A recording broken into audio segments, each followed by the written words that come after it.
Everyone knows that, but they change it for a reason, and we've got to give them those reasons. Now, let me give you a specific example as I ask you this, and let me get you to respond. How many of you would give me $100 for an item you absolutely knew was worth only $20?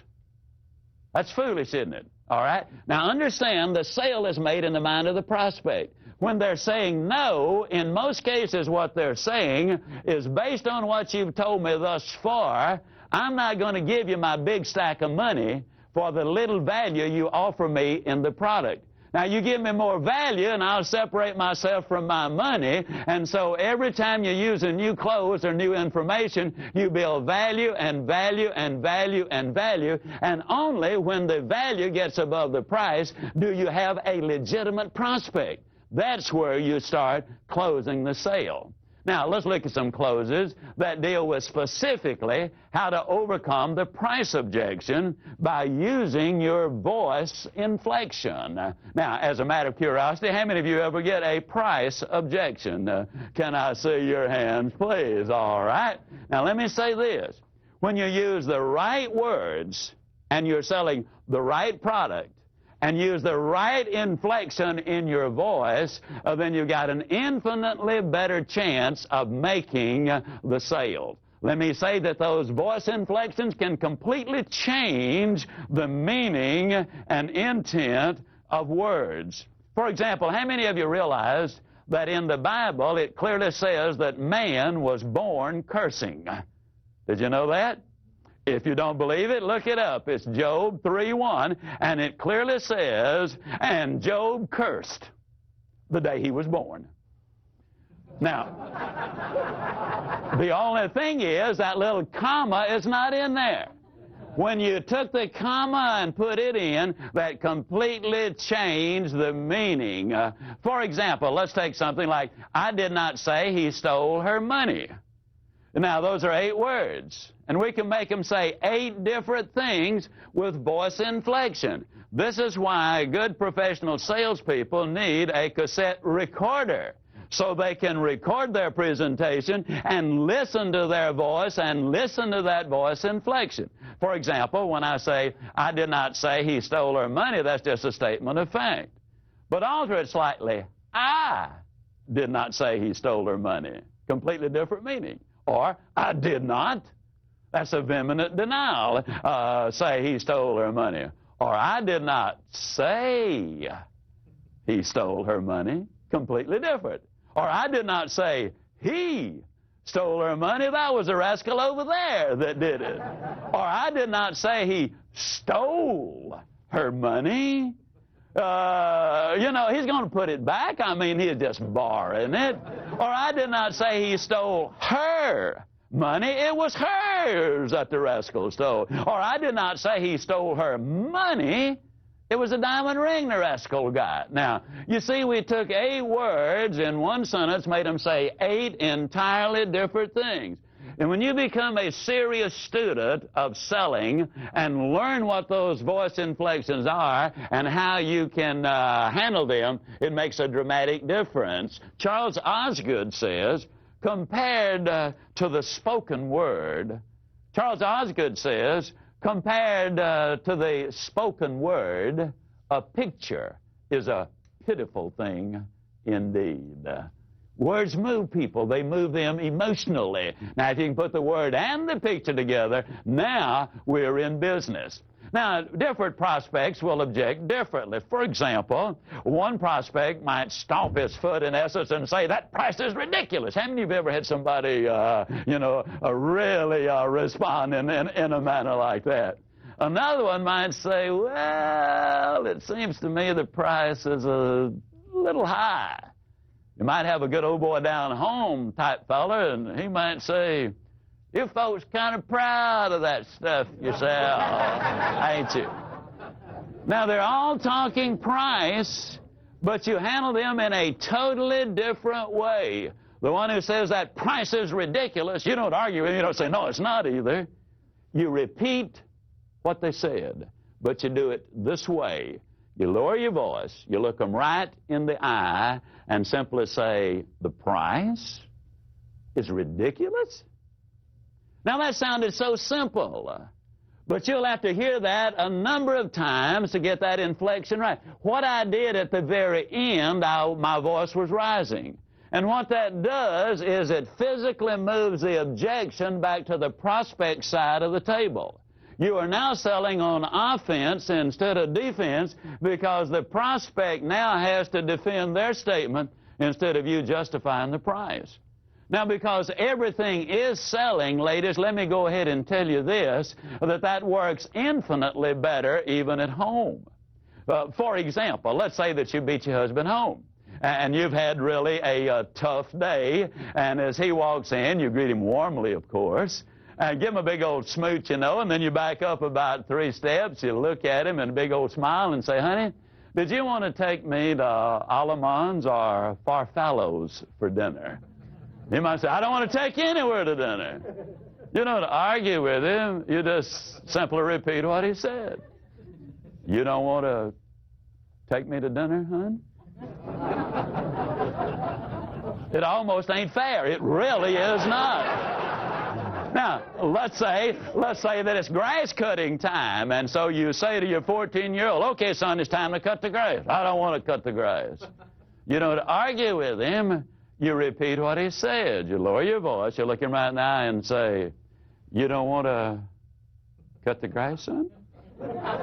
I can absolutely guarantee, whether you want them to take their toys to the back room or cut the television set off or get the repair person to come out and repair the air conditioning on a brutally hot Friday night, I can tell you it works dramatically better. Now, let's look at it another way. Let's say that one prospect might say, well, the price is a little bit high. Then we got a lot of different ways. For example, I call this the like it close. I simply say then, well, let me ask you, do you like it? And most things say, yeah, well, I like it. Well, Mr. Prospect, don't you believe that it's difficult to pay too much for something you really like? Well, they might say, well, you got a point, but yeah, I think you can pay too much for something you really like. But you've just crossed a little barrier. You now have got them thinking along these lines. And let me point this out. Sometimes when they object to the price, that's not the objection at all. So early on, you need to smoke it out. Is that the objection? And you do that simply by saying, well, let me ask you, if there were a way I could show you that the price not only is fair, but actually is more than fair, would you go ahead and take advantage of the offer that we're making to you this evening? Now, or this morning, or whatever. What you're really doing is trying to smoke out the advantage. You're trying to smoke out whether or not the price really is the objection they're raising. Now, let's say they say, well, yeah, the price is the problem that I'm having with it. Then what you do is, if there were a way I could show you how you can legitimately justify this price and take advantage of our offer, would you be willing to go ahead and start enjoying the benefits today? Now, if they say no, then what you need to do is to smoke out the real objection, because price really is not it. But if the answer is yes, then you simply ask the question, well, do you like the product? And most of the time, you're going to get an answer. Well, then the next question, don't you agree that it's difficult to pay too much for something you really like? Now, a lot of times that forces them to start that thought process, and you've just taken one step towards closing that sale. Then if they say yes, then you say, well, it's okay to do something nice for yourself. Now, if the answer is no, then you move into what we call the fear of loss close. And you do that with simply making this statement. Wouldn't you agree that it's better to invest a little more than you had planned instead of less than you should? Now, here's the reason I ask you that question. If you invest a little more than you had planned, you're talking peanuts. If you invest less than you should, and the service or product you buy won't do the job you need it to do, then you literally have lost everything. Now, if the prospect says the price is still too high, then you move to what we call the how much too much clothes. For example, for 15 years, I was in direct sales. I sold heavy-duty stainless steel cookware, and it carried a premium price for a very justifiable reason. And a lot of times the prospect would say, well, yeah, your product is too much. And I'd say, well, give me a figure. How much too much? And they'd say, well, $200 too much. Now, I would always write the $200 down. And then let me give you this little bit of data. I had a policeman take his .45 and shoot my little 8-inch frying pan from a distance of 12 feet, and had a documented statement notarized saying that he had done that, and you could just barely see the dent in that little pan.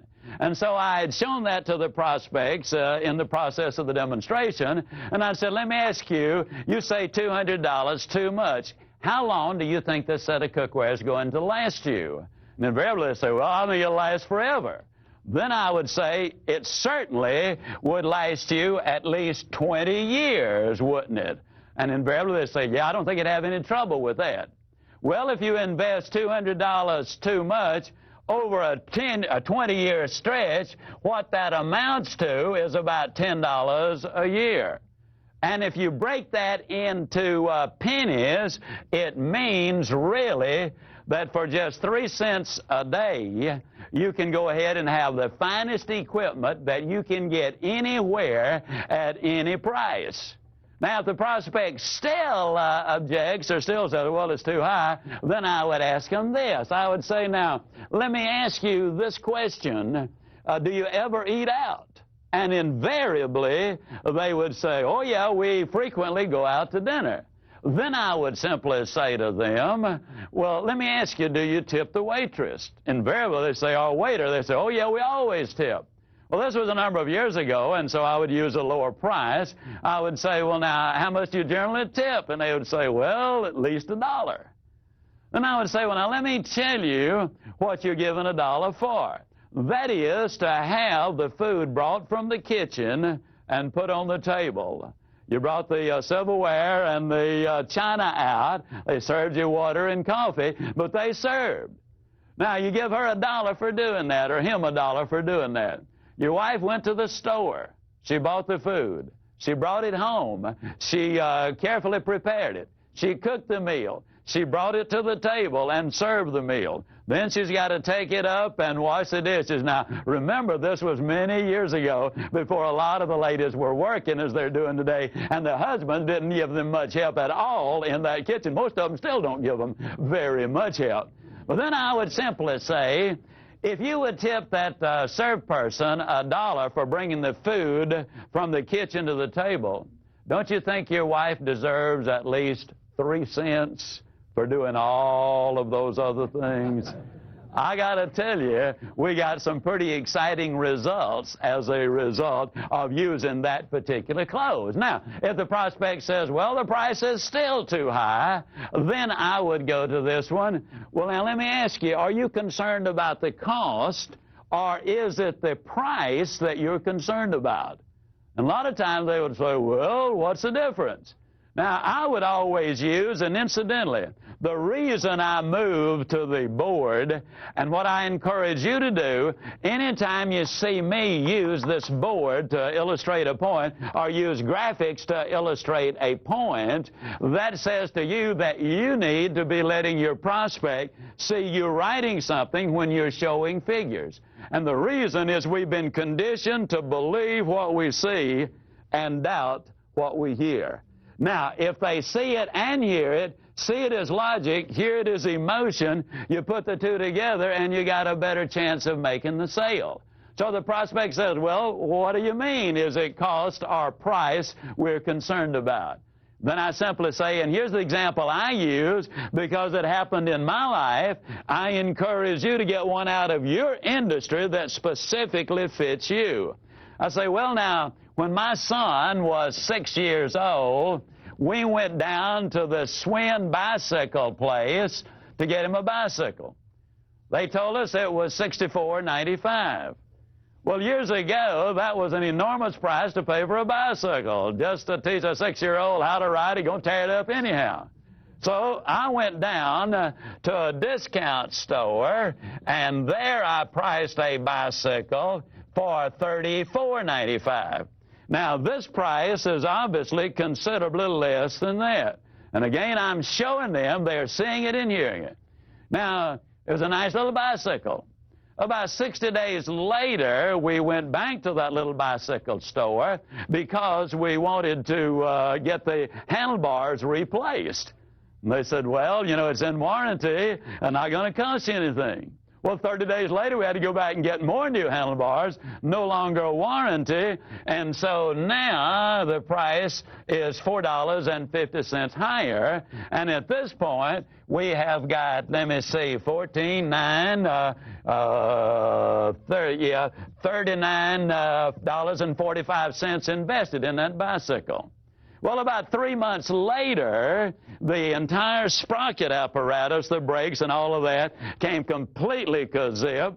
We went back to the little bicycle store, and this time it came to roughly $15, and now we've got $54.45 invested in that bicycle. Well, about a month later, the bearings in the front wheel went kazip. We went back down to the little bicycle store, and they said it'd be about $5. I'd forgotten. I threw in the towel at that point, and I said, no way. Then we went and bought the Swin bicycle for $64.95. My 6-year-old son rode that bicycle. He raised the handlebars, took the fenders off, and made a dirt bike after about 5 years out of it. He rode that bicycle regularly for the next 5 years, and periodically he rode it for 10 years. The only other expense we had, literally, were 2 tires for that bicycle. Now, let's look at what I've just said. The price of this one was considerably more than the cheaper bicycle. The cost of this bicycle right here, for 6 months, it cost us $54.45, or $9 per month for him to ride that bicycle. In 10 years, this bicycle cost $64.95, or the cost was $6.50 per year. Now, Mr. Prospect, let me ask you again. Is it price or is it cost you're concerned with? Now, the reason I stress that so strongly is simply this. A lot of people can beat us on price, but nobody can beat us on cost. And since price is a one-time thing and cost is a lifetime thing, don't you really want the best possible lowest cost that really is effective? Now, let's say you don't have time to do all of those things as far as dealing with price. Let's say you're at a counter somewhere and you've only got a few seconds to make the sale, and the prospect simply says, well, the price is a little high, and you just have that one moment. You look your prospect right in the eye, and you simply say to them, you know, Mr. Prospect, many years ago, our company made a very basic decision. We decided that it would be easier to explain price one time